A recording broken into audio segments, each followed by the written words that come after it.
ఇదే అండి మా ఊరి బోరింగ్ పంప్. పొద్దున్నే వాక్‌కి వెళ్దామని అయితే స్టార్ట్ అయినా. అలవాటు లేని పని కదా! కొంచెం దూరం వెళ్ళేసరికి బాగా దాహం స్టార్ట్ అయింది.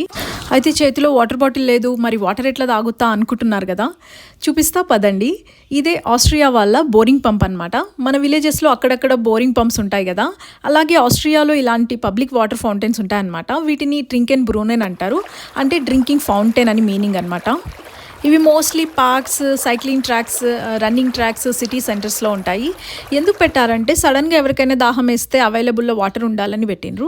కానీ ఇంకో పెద్ద రీజన్ కూడా ఉంది. ప్లాస్టిక్ బాటిల్స్ వాడకం తగ్గించడం కోసం కూడా పెట్టిండ్రు అనమాట. సో మనం బయటకు వచ్చినప్పుడు వాటర్ బాటిల్ మర్చిపోయినా కూడా ప్రాబ్లం లేదు, డైరెక్ట్గా తాగేయచ్చు. లేదంటే ఒక బాటిల్ని మళ్ళీ రీఫిల్ చేసుకోవచ్చు.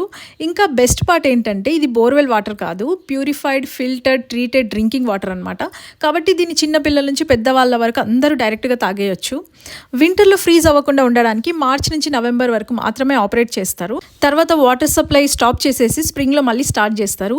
జర్మనీ, ఫ్రాన్స్, ఇటలీ లాంటి చాలా యూరోపియన్ కంట్రీస్లో కూడా ఈ సిస్టమ్ ఉంది. కానీ ఆస్ట్రియాలో స్పెషల్ ఏంటంటే చాలా ప్లేసెస్లో ఆల్ప్స్ నుంచి డైరెక్ట్ వాటర్ సప్లై ఉంటుంది. కాబట్టి ఆస్ట్రియాకి వచ్చినప్పుడు వాటర్ బాటిల్ లేదని టెన్షన్ పడకండి. మీ దగ్గరలో ట్రింకెన్ బ్రూనెన్ ఎక్కడ ఉందో చూడండి చాలు. బాయ్.